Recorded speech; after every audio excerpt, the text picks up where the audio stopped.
If you're like me and love Japan, you might have gone through a similar thought process. Gosh golly gee, I'd love to live in Japan one day. How to live in Japan? Get a work visa. Okay. How to get a work visa in Japan? Teach English. I don't really want to teach English though. Move to Japan, but don't teach English. What? If that's you, then great. I'm going to show you how I found a non-teaching job in Japan as a foreigner.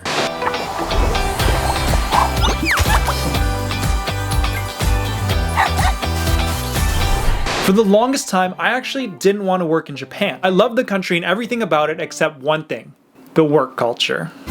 First of all, the standard workday is not 9 to 5, but 8 to 5, which is already kinda lame. But that's not even the worst part. There's so much cultural pressure to appear productive at work that people feel guilty about leaving early. And by early, I mean on time. It was found that 37% of Japanese companies had workers putting in more than the allowed 45 hours of overtime per month. And just to put that into perspective, 45 hours of overtime per month would already mean an extra 2 hours per work day, meaning 8 a.m. to 7 p.m. And on top of the overtime, the average Japanese worker doesn't take 10 of their paid vacation days. 10! And for those of you thinking, those numbers aren't real, my friend Michael would talk to his boss at his old workplace and the conversations would literally go like this. Michael, buddy, no, you can't take 3 days off. It's just really busy right now. But you could totally take like 1 day off 3 weeks from now, but no more than that. It's just really busy. And it wasn't just the timing. This is what his boss would say every time. Okay, the Japanese work-life balance sucks. What should we do then? Well, I considered doing the JET program for a while. JET stands for Japan Exchange Teaching and involves becoming an English teacher in Japan. And the program has a lot of benefits. You don't need Japanese proficiency and the work hours are strictly 9 to 5, so you don't need to worry about bad work-life balance. But one of the major drawbacks for me was that teaching English is not really my passion and not where I want my career to go. So I was a bit turned off by the lack of career development. That's when I discovered the Boston Career Forum. The Boston Career Forum is a career forum in Boston that is specifically geared towards English Japanese bilinguals. It's typically a 3-day event held every November and features a huge range of Japan-based companies, with the primary goal of hiring workers proficient in both English and Japanese. But as you may have figured out, this does mean you're gonna need Japanese proficiency. There are some companies that don't care about Japanese proficiency at all, but in general, I recommend having at least a JLPT N2 level. Normally, you would go to Boston for 3 days and attend company information sessions and do interviews on the spot. But I participated in the event in 2020, and it was the first time they were doing everything online. I would go to the list of companies on the BCF website and look through every job posting for 3 key things: good salary, interesting field, and no crazy work hours. Most companies will post their average number of overtime hours. And I remember one company even boasted its very forward-thinking work-life balance with policies such as, there must be at least 7 hours between finishing one workday and starting the next. And you will definitely not have any work calls after 11 p.m. unless it's urgent.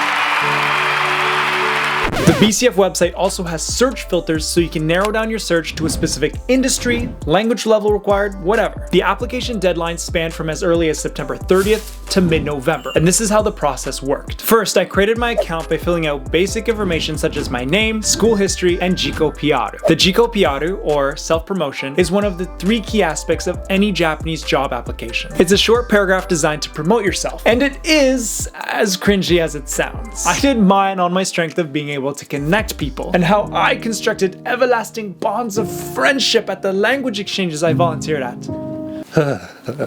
When I applied to job postings on the website, my profile would automatically be sent to the companies. Super easy. But along with your profile, you typically have to fill out an entry sheet, which is Japanese for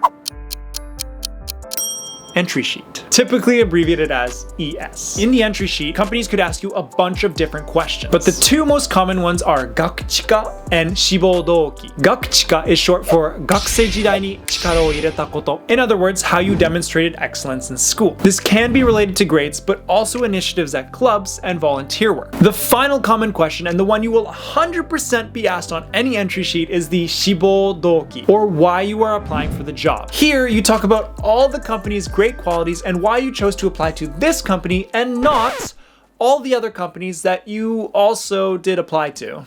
はい、それでは、なぜ弊社を志望したんでしょうか？お金じゃなくて御社は素敵な広告会社だと思いますので。ああ、そうですかそうですか。それじゃあこう他の広告会社さんに比べてこうなぜ弊社を志望したんでしょうか。はい、御社は日本で7番目に大きい広告会社ですし、1998年に働きたい企業ランキング第5位でした。その通り。君はよくわかってる。Unlike your gaku chika and ziki PR, which you can copy and paste, you have to tailor the志望動機 answer to each individual job posting. This question is the most important but also the most time consuming because you have to do a lot of background research on each company to understand what they're about and who they're looking for. After my initial screening, I would say I applied to about 30 job postings. Then I moved to the fun phase, interviews. Companies will typically do 3 rounds of interviews before they make a job offer. Of the 30 jobs I applied to, about 15 of them offered me a first round interview. The interviews would typically begin with the interviewer saying, 自己紹介をお願いします。 from which I would state my name, what I've been doing in school, and finishing with よろしくお願いいたします. The questions I was asked in interviews are the same questions that could appear on an entry sheet. 志望動機は何ですか。学生時代に頑張ったことは何ですか。 Here's a big mistake that I learned the hard way. Don't try to memorize answers word for word. I found that reciting even just a few sentences perfectly is really difficult, especially in a foreign language and while under pressure. I crashed and burned so many times and it's really freaking awkward. わかりました。ではもう一つ、挫折を乗り越えた経験についてお聞かせください。はい、修士課程の時に行ってた研究でそのI'm blanking. Oh god, what was it? I literally just rehearsed this. Say something, you idiots. 確かに挫折があって、わかりましたわかりました。はいはいはい。じゃあそのどんな挫折ですか。I'm panicking. Stop panicking, you idiot. Oh god, how obvious is it that I forgot? 大丈夫ですか。そういえば君は最近挫折とかありましたか。I want to die. Instead, focus on the key details you're trying to convey. Then practice delivering your story with no script. Remember, you don't need to use the exact same perfect words every time. But I had to learn the hard way for a few interviews before I started getting my foot. And in the end, I heard back from about 6 or 7 companies for a second round interview. By December, I had 2 companies where I had made it to the 3rd and final round of interviews. I was a bit uneasy because 2 is not a lot, and if they both said no, I would have to do the whole career forum all over again next year. And unfortunately, one of the companies really played with my heart. They were a big banking company, and I don't want to put them on blast or anything, so let's just call them Storgan Manly. The final round was a group interview with 6 candidates, including myself, where we had to work together to solve a problem. Usually, I don't feel super good about interviews, but this one was in English, and everyone else was super quiet. I was just leading the discussion, putting forth great ideas, and feeling pretty good about myself. After the interview, I was like, easy. They're probably writing up my job offer as we speak. 2 weeks passed and I'm like, wait, did they forget to email me? They must just assume I know they want me. 4 weeks passed and I'm like, all right, this is a little weird. I'm gonna email them. So I emailed them and the dude's like, Yeah, what up? Let's set up a call. so I call the dude who's the manager there and he's like, Yeah, so we decided not to take anyone this year.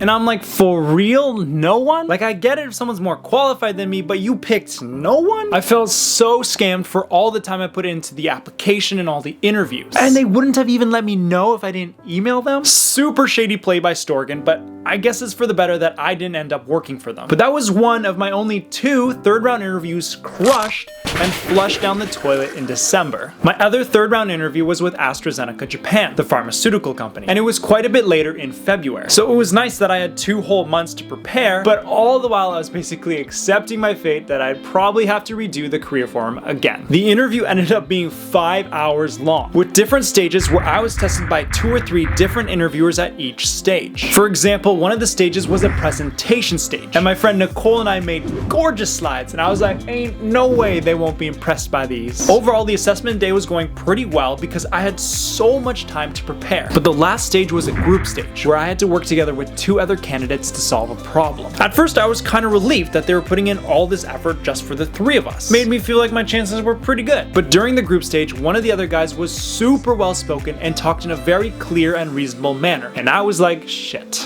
This guy's pretty good. After our 5-hour marathon, I was happy about my performance, but still pretty worried that this other guy outshined me. But I was relieved to be done because I had officially finished all my obligations for job hunting, at least for this year. But I kid you not, the following day I get a phone call from a foreign number and I'm like, whoa, no way. I pick up the phone and start zoning out as the lady from AstraZeneca is congratulating me on being one of 150 applicants to get the job. I could not believe it, and they got back to me so quick. Very different from my experience with Storgan Manley. And the other guy in the interview, who I thought was really good, actually found me on Facebook and reached out to me. He was super gracious about me getting the job, and now we're connected and planning on meeting up once I move to Japan. Overall, it was a crazy emotional journey of going back and forth between confidence and despair. But I have to thank my many different friends who helped me along the way. They helped me with my slideshow, helped edit my entry sheet answers, and even video called me to prep me for interviews. I can say with full confidence that I would not have this job if it weren't for all of them supporting me. Now I'm officially moving to Japan to start my first full-time job. Be sure to subscribe if you want to see where my journey in Japan takes me. And please leave a like and comment because it helps my channel get more visibility. If you have any questions about the whole process, let me know. I'll see you guys in the next one. Tokuyu out. それでは、座席をWhy did I say 座席 I don't know, what's 座席? そうですね、挫折何かあれば何かあればThat's make it sense はい、御社は日本で7番 You can read it 1900 Too many numbers